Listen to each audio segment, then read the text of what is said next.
कैसे हैं आप सभी। मैं उम्मीद करता हूँ आप सभी बहुत अच्छे होंगे और अपने अपने घरों में रहकर अपनी पढ़ाई कर रहे होंगे स्टूडेंट्स। मैं भी बहुत अच्छा हूँ स्टूडेंट्स। और आज हमारा इस चैप्टर का लास्ट टॉपिक है थ्री डायमेंशनल ज्योमेट्री का। और स्टूडेंट्स इस वाले लेक्चर के अंदर हम जो कि बूस्टर सेशन 3 है हमारा, इसमें हम लोग 3 क्वेश्चन आपके सामने आज डिस्कस करने वाले हैं और कुछ क्वेश्चंस जो थोड़े बहुत हैं प्रैक्टिस के लिए मल्टीपल चॉइस क्वेश्चंस हम आपको देने वाले हैं स्टूडेंट्स। तो चलिए बाकी बातें लेक्चर में ही करते हैं, बिना कोई टाइम वेस्ट किए स्टार्ट करते हैं।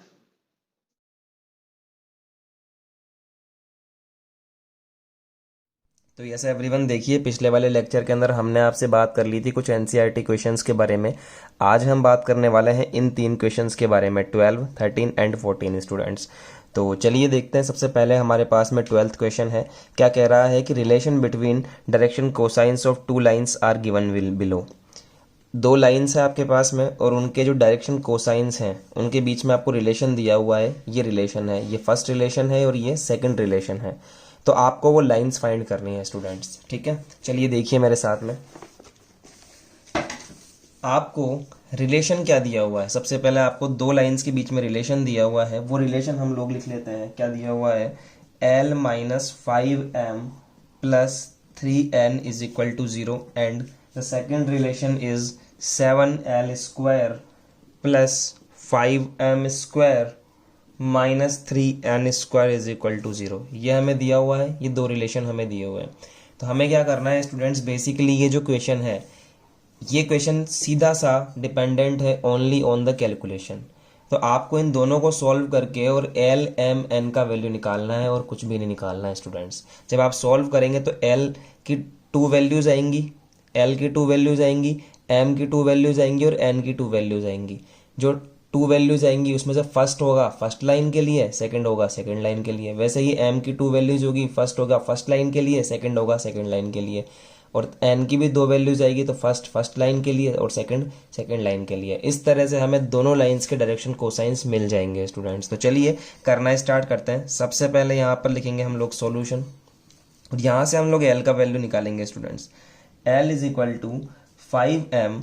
देखिए मैं क्या कर रहा हूँ, सबसे पहले कि इसको तो मैंने दे दिया नाम इक्वेशन नंबर 1, ठीक है, ताकि हमें बाद में ज़रूरत पड़ेगी। और इसका दे दिया इक्वेशन नंबर 2, ठीक है। तो यहाँ से बाय इक्वेशन नंबर 1 मैंने क्या किया, एल का वैल्यू यहाँ से निकाला।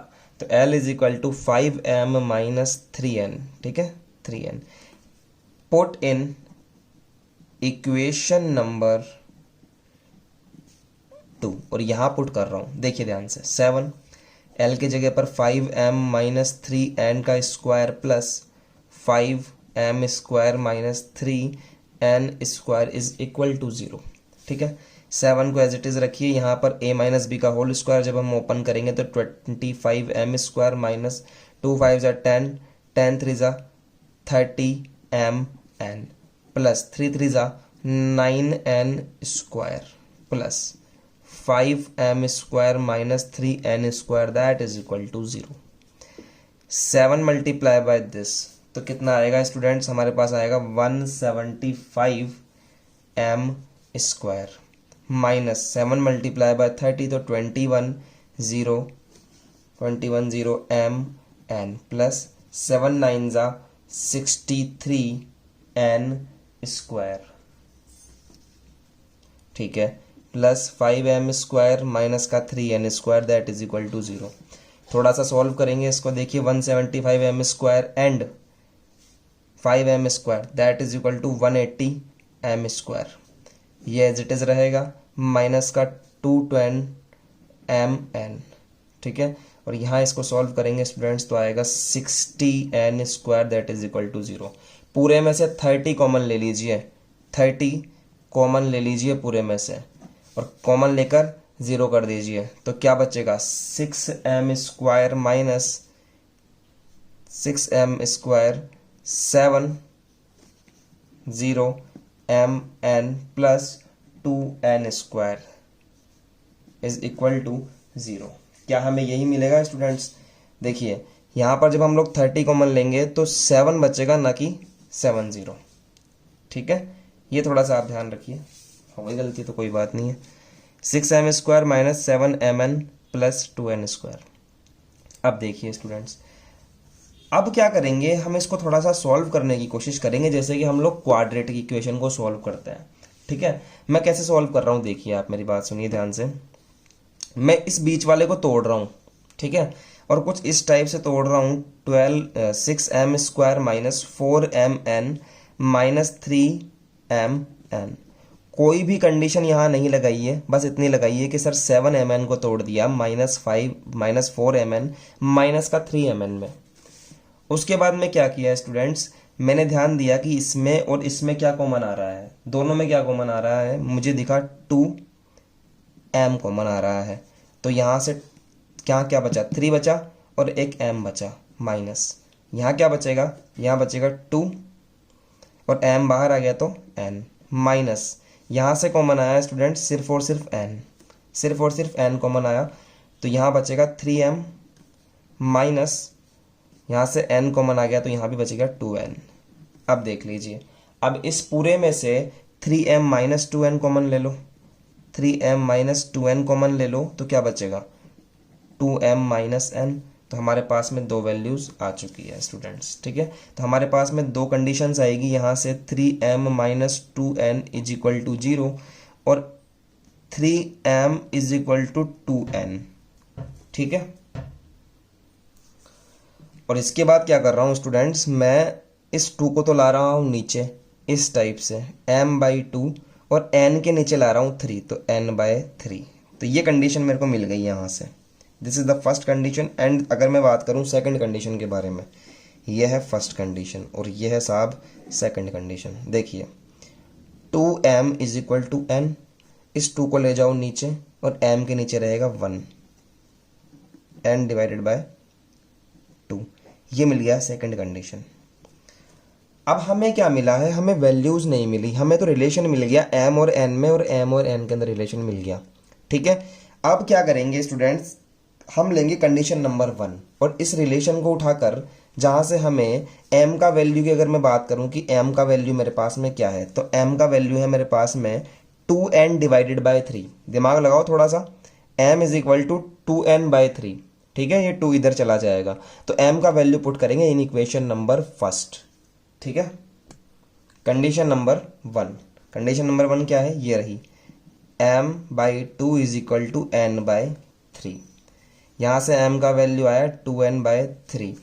Put in equation number 1, put in equation number 1, और इक्वेशन नंबर 1 क्या है, l minus 5m plus 3n is equal to 0, और यहाँ पर उठा के पुट कर दो आप l का वैल्यू, m का वैल्यू, तो l माइनस 5 की जगह रखिए 5, m की जगह रखिए 2n/3 plus 3n is equal to 0। समझे, चलिए सॉल्व करते हैं। l माइनस 5 2 ज़ा 10n divided by 3 plus 3n is equal to 0। ठीक है, यहाँ एलसीएम लिया 1 लगाकर, तो 3, तो क्या बनेगा 3l माइनस 10n प्लस 3 3 ज़ा 9n इज इक्वल टू 0। तो एट लास्ट मेरे पास में क्या बन रहा है, ये 3 इधर चला गया 0 हो गया, तो 3l माइनस का n इज इक्वल टू 0, तो यहाँ इधर लेकर जाओ तो 3l is equal to n। और यहाँ से क्या कंडीशन मिली स्टूडेंट्स, देखिए ध्यान से देखिएगा, l/1 और इस 3 को ले गया नीचे, तो n/3। तो आप ध्यान से देखिए स्टूडेंट्स, हम जा रहे थे फर्स्ट कंडीशन की तरफ, किस कंडीशन को लेकर, इस कंडीशन को लेकर। ठीक है, कि m/2 is equal to n/3 और हमें क्या मिला, l/1 is equal to n/3। ठीक है, ये वाली चीज इसके इक्वल है और ये वाली जो चीज है n/3 वो इसके इक्वल है। तो क्या मैं तीनों को इक्वल बोल सकता हूं, तो मैं बोलूंगा यहाँ पर हेंस m/2 यहाँ से is equal to l/1, sorry ऐसे लिख लो आप इसको, l/1 is equal to m/2 is equal to n/3। क्या मैं ऐसे लिख सकता हूँ स्टूडेंट्स, देखिए आप, मुझे क्या रिलेशन मिला l/m/n के अंदर, भाई ये वाली चीज इसके इक्वल है और ये वाली चीज इसके इक्वल है, तो तीनों चीज आपस में इक्वल हो गई क्या, देखो इस तरह से l/1 m/2 n/3। तो मैं बोलूंगा DCs of first line are, क्या मिले DCs, l is equal to 1 मिल गया एंड 2 मिल गया एंड स्टूडेंट्स 3 मिल गया। अब वैसे तो मिला तो हमें डीसी है, क्या वैसे मिला तो हमें डीसी है, लेकिन अगर मैं इसके अंदर ये कंडीशन लगाता हूँ ना students, L square plus M square plus N square that not equal to 1 आता है। समझ रहे हैं आप बात को? तो इसका मतलब ये क्या निकले हैं हमारे पास में भैया, ये तो डी आर्स निकले हैं। ठीक है, तो डीसीज को हटा के हम लिखेंगे यहाँ पर डी आर्स। ठीक है, तो क्या करेंगे भैया, हम डीसीज निकाल लेंगे इसके। तो डीसीज ऑफ फर्स्ट लाइन कैसे निकालेंगे साहब, 1 अपॉन में पूरे का मैग्नीट्यूड, 1 का स्क्वायर, 2 का स्क्वायर एंड 3 का स्क्वायर, ये मैं निकालना सिखा चुका हूँ आपको। 2 अपॉन 1 का स्क्वायर, 2 का स्क्वायर, 3 का स्क्वायर, कोमा 3 अपॉन 1 का स्क्वायर, 2 का स्क्वायर एंड स्टूडेंट्स 3 का स्क्वायर। समझे? तो क्या मिल गया, 1 अपॉन 3 3 9, 9 प्लस 4 13 एंड 1 14, तो 1/14 कोमा 2/√14 एंड कोमा 3/√14। तो फर्स्ट वाली लाइन के डी आर्स भी हमें मिल गए, डीसीज भी हमें मिल गए। तो बस इतना ही करना है आपको, काम ज़्यादा नहीं छेड़ना। ठीक है, बाकी आप इससे वेक्टर बनाना चाहो तो आप वेक्टर भी बना सकते हो, 1 i cap, 2 j cap, 3 k cap. ठीक है, तो वहाँ भी कर सकते हो। तो ये काम किया हमने फर्स्ट लाइन को निकालने के लिए बाय कंडीशन नंबर 1। ठीक है, कंडीशन नंबर 1। इसी तरह से हम काम करेंगे फॉर कंडीशन नंबर 2। हमारे पास कंडीशन नंबर 2 है m/1 is equal to n/2। यहां से भी हम क्या करेंगे, m का वैल्यू निकालेंगे, m is equal to n/2। Put in equation number 1। ये इक्वेशन नंबर 1 क्या है हमारे पास में, l minus 5m plus 3n is equal to 0। चलिए पुट कीजिए, l माइनस 5 की जगह 5, यहाँ आएगा n/2 plus 3n is equal to 0। तो l minus 5n divided by 2, 3n is equal to 0। थोड़ा सा एलसीएम लेकर सॉल्व करेंगे तो आएगा 2l minus 5n plus 6n is equal to 0। ये 2 जो एलसीएम आया था वो 0 चला गया, तो 2l प्लस का n इज इक्वल टू 0। ठीक है, यहाँ से रिलेशन निकालेंगे तो हमें मिलेगा 2l is equal to minus n, l upon में -1, n अपॉन में 2। तो यहाँ पर भी देखिए सेम कंडीशन लगी कि m/1 n/2 और n/2 इक्वल है l/-1 के। तो हम कह सकते हैं hence l/-1 equal to m/1 and n/2। ठीक है स्टूडेंट्स, तो डी आर्स क्या मिल गए हमें, D Rs of line second line, D Rs of second line के तक क्या क्या मिल गए, -1, 1 एंड 2। और डीसीज कैसे निकाल लेंगे भैया, डीसीज निकाल लेंगे, DCs of second line, D R पता है तो डीसीज भी निकल जाएंगे। -1 अपॉन इसका मैग्नीट्यूड 4 + 1 + 1, तो रूट में आएगा 6, 1 अपॉन √6, 2 अपॉन √6। समझ में आई क्या भैया बात? तो ये हो गया और ये हो गया। हाँ जी साहब, देखिए हमारे पास में जो नेक्स्ट क्वेश्चन है बड़ा ही प्यारा क्वेश्चन है, लिख लेना है इसको, दिखा रहा हूँ आपको मैं कि projection of the line on axis. अब ध्यान से पढ़िए इस क्वेश्चन को, क्या बोल रहा है ये कि प्रोजेक्शन ऑफ अ लाइन, एक कोई रैंडम लाइन है ऑन एक्सिस। एक्सिस का मतलब है X axis, Y axis, Z axis, तीनों एक्सिस के ऊपर जो प्रोजेक्शन है उस लाइन का वो दिया हुआ है -3, 4 and -12।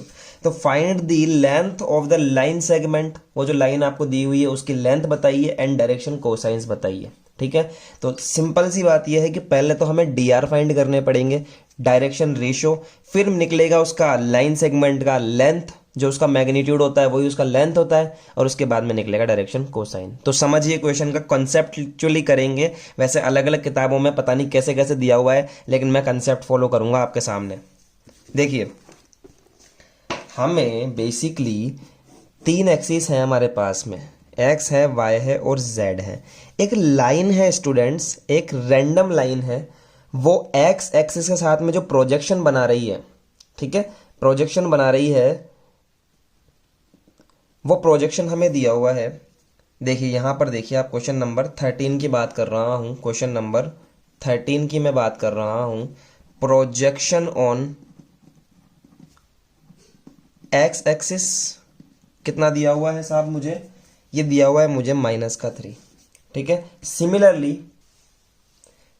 Projection on Y axis, projection on Z axis हमें दिए हुए हैं स्टूडेंट्स। अब देखिए स्टूडेंट्स, अगर मान लीजिए, देखिए ऑन का फर्क पड़ता है कि ऑन किस पर प्रोजेक्शन है। आपको याद है कि हमने एक फॉर्मूला सीखा था, प्रोजेक्शन,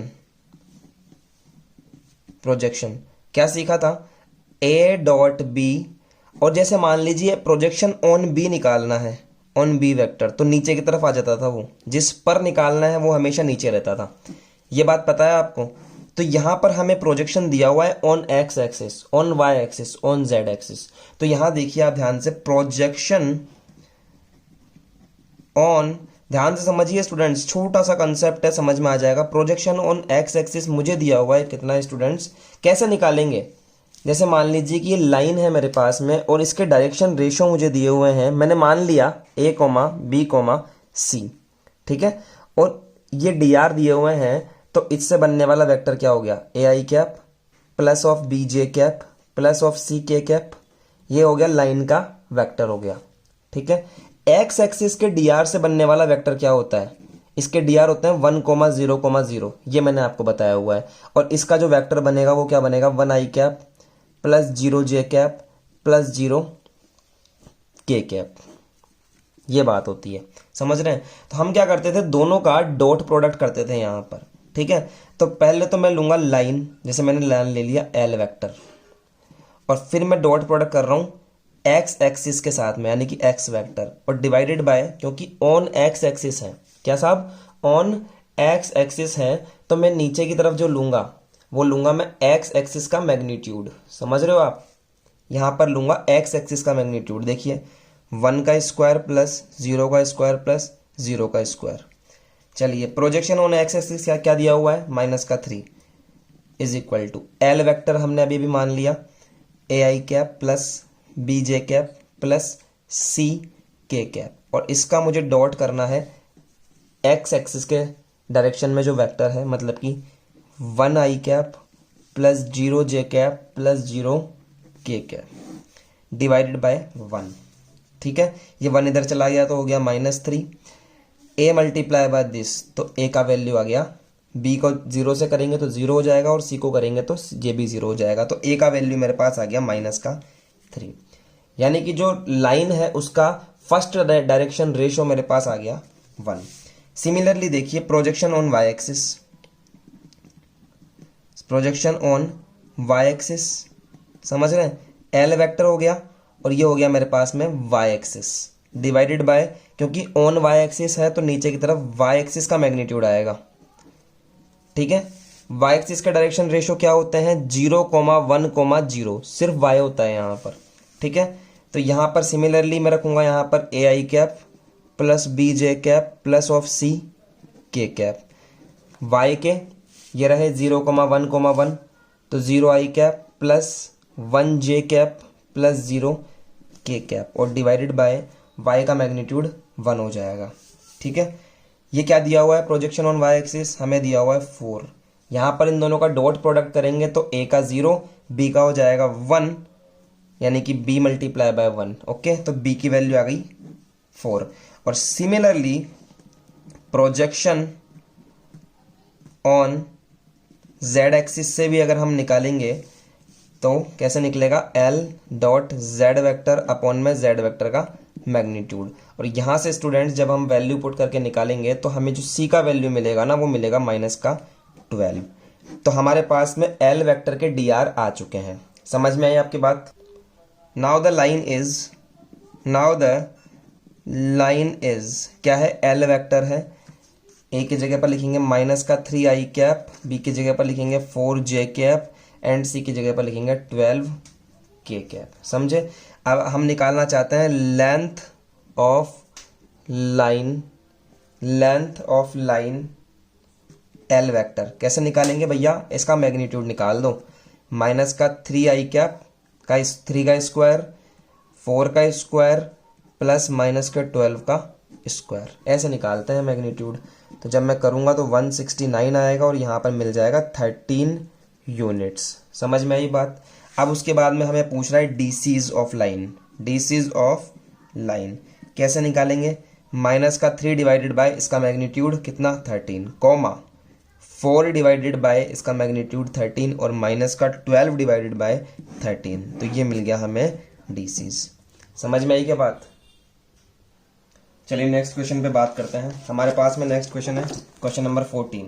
ध्यान से देखिए, नोट कर लीजिए इस क्वेश्चन को। क्या कह रहा है कि समझिए, prove that the line joining this point and this point passes through the origin. हमें ये प्रूव करना है कि ये ओरिजिन से पास होती है। इफ दिस कंडीशन, अगर ये कंडीशन है तो ही पास करती है। Where P and P dash are distance from the origin. ठीक है, उन पॉइंट्स की क्या है, डिस्टेंस है फ्रॉम द ओरिजिन है, इस पॉइंट की और इस पॉइंट की। समझिए स्टूडेंट्स बात को, क्या बताना चाह रहे हैं आपको, समझिए, मैं समझा देता हूं आपको कि आपके पास में एक लाइन है स्टूडेंट्स, और वो एक पॉइंट है A comma B comma C और दूसरा पॉइंट है B point A dash comma B dash comma C dash. ऐसे कह रहे हैं कि प्रूफ कीजिए कि ये वाली जो लाइन है वो ओरिजिन से पास करती है, यानी कि कहीं ना कहीं ओरिजिन आता है। इफ एंड ओनली इफ, जब ये कंडीशन प्रूफ होती है, जब ये कंडीशन होती है, क्या condition, A dash plus B B dash plus C dash is equal to P P dash. ठीक है, जब ये कंडीशन होती है तब ये ओरिजिन से पास होती है, ऐसा आपको प्रूव करना है। जहां पर पी जो है वो फर्स्ट पॉइंट की ओरिजिन से डिस्टेंस है और जो पी डैश है वो सेकंड पॉइंट की ओरिजिन से डिस्टेंस है। भैया समझ में आई क्या बात? अब देखिए ध्यान से, डायग्राम आपने बना लिया, अब आपको समझ में आ जाएगा क्वेश्चन। स्टूडेंट्स, दो पॉइंट से जाने वाली लाइन की इक्वेशन क्या होती है?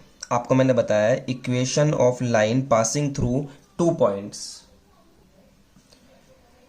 x minus x1 divided upon x2 minus x1 is equal to y minus y1 upon y2 minus y1 is equal to z minus z1 divided by z2 minus z1। ये हमने सीखी हुई है पहले, बहुत पहले एक ज़माने में। चलिए बात करते हैं। फर्स्ट पॉइंट क्या है, ए बी सी है, तो मैंने इसको बना लिया x minus A divided by A dash minus A dash minus A. भैया ये x1 y1 z1 है और ये x2 y2 z2 है। y minus B divided by B dash minus B, z minus C upon C dash minus C. Because अब हम क्या करेंगे, इसके बाद में हमने इक्वेशन निकाल ली। अब हम ये लेट कर रहे हैं, हम ये अज्यूम कर रहे हैं कि ये जो लाइन है वो 0 0 0 से पास हो रही है। ठीक है, तो हम बोल लेते हैं कि if this line is passing through, this line is passing through the origin. अगर ये लाइन किससे पास हो रही है, ओरिजिन से पास हो रही है, दैट मीन्स हम x की जगह पर 0 पुट कर देंगे, y की जगह पर 0 पुट कर देंगे और z की जगह पर भी 0 पुट कर देंगे यहाँ पर। तो हमें क्या मिलेगा, minus A divided by 0 minus A dash minus A. ठीक है, ये हमें मिल जाएगा। 0 minus B divided by B dash minus B, 0 minus C divided by C dash minus C. 0 का तो कोई सेंस नहीं है और ये माइनस से माइनस भी कैंसिल हो जाएंगे, तो एट लास्ट मेरे पास में क्या बचेगा, A upon A dash minus A is equal to B upon B dash minus B is equal to C upon C dash minus C. तो ये इस तरह का मुझे इक्वेशन मिल जाएगा स्टूडेंट्स। इसके बाद क्या काम कर रहा हूँ वो देखिए। इसके बाद मेरा स्टेप रहेगा, मैं इन दोनों को फ्लिप कर रहा हूँ। जब ये इनका रेशो इक्वल है तो फ्लिप करने के बाद में भी रेशो इक्वल रहेगा, यानी कि कुछ इस तरह से। देखिएगा क्या कर रहा हूं, देखिए यहां पर ए डैश माइनस ए को तो रख रहा हूं ऊपर, A dash minus A upon में आ गया A, B dash minus B को ऊपर और नीचे आ गया B, and C dash minus C divided by आ गया सी। समझ रहे हैं बात को? आप क्या करेंगे, ऊपर नीचे अलग अलग कर लेंगे, A dash upon A minus A upon A, B dash upon B minus B upon B, C dash upon C minus C upon C. थोड़ा सा बात करें तो ये हो गया -1, ये हो गया 1, ये हो गया 1। क्या मिला, A dash upon A is equal -1, B dash upon B this is -1 is equal to C dash upon C -1। देखिए -1 से -1 से -1 कैंसिल हो गया। क्या बचा मेरे पास में? मेरे पास बचा a dash upon a is equal to b dash upon b is equal to c dash upon c। तो हमने ये प्रूफ कर दिया स्टूडेंट्स कि दोनों लाइंस के जो रेशो है वो क्या है, आपस में इक्वल है। दोनों लाइन के जो डायरेक्शन रेशो है वो आपस में इक्वल है। इसका मतलब क्या है, दोनों लाइंस आपस में पैरेलल होंगी। ठीक है, दोनों लाइंस पैरेलल होंगी।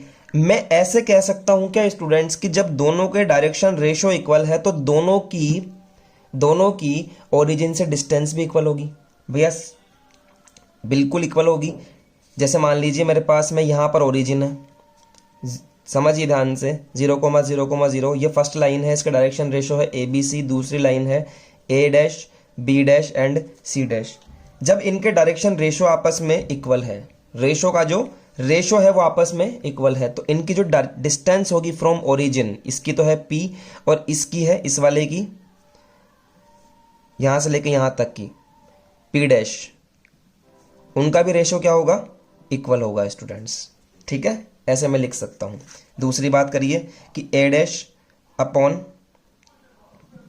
इस तरह से लिख सकता हूं, तो आप लिख दीजिए यहां पर P डैश अगर मैं निकालना चाहूं तो कैसे निकलेगी, P डैश अगर मैं निकालना चाहूं तो निकलेगी A डैश माइनस 0 का स्क्वायर, तो A dash square plus B dash minus 0 का स्क्वायर, B डैश माइनस 0 का square plus C dash minus 0 का स्क्वायर। तो ये इस तरह हो जाएगा डिवाइडेड बाय, अब मैं निकालना चाहता हूं P का वैल्यू, यहां से A माइनस 0 का स्क्वायर प्लस B स्क्वायर और सिमिलरली C स्क्वायर।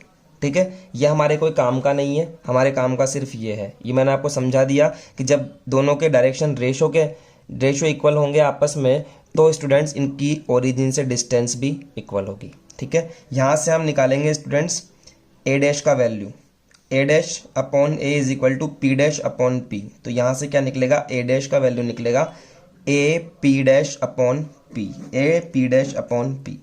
सिमिलरली अगर मैं बात करूं B dash upon B is equal to P dash upon P, तो क्या मिलेगा, B dash is equal to B P dash upon P। और सिमिलरली बात करूं यहाँ पर C dash upon C is equal to P dash upon P से, तो C डैश का वैल्यू निकलेगा C P dash upon P। ठीक है, यहाँ देखिए इसके आगे का काम, पुट इन इक्वेशन 1। अब इक्वेशन 1 क्या है, ये स्टार्टिंग में जो हमने बनाई थी ना, इसका नाम है इक्वेशन नंबर 1। और यहाँ पर हम लोग A डैश का वैल्यू पुट करेंगे, B डैश का और C डैश का। देखिए A डैश की जगह पर ये वाली वैल्यू, ठीक है, multiply by A P dash upon P, समझ गए। फिर यहाँ पुट करेंगे प्लस B P डैश की जगह B डैश की जगह पर वैल्यू पुट करेंगे यहाँ से B P dash upon P। ठीक है एवरीवन, प्लस C और C डैश की जगह पर वैल्यू पुट करेंगे multiply by C P dash upon P। थोड़ा सा इसको हम लोग सॉल्व करना चाहेंगे, तो देखिए क्या मिलेगा, A square P dash upon P plus B square P dash upon P plus C square P dash upon P। Students समझ में आया आपके। अब इसके बाद में क्या करूंगा, देखिए P dash upon P, P dash upon P, P dash upon P, पूरे में से कॉमन ले लो, P डैश अपॉन P, यहाँ बचेगा A square plus B square plus C square.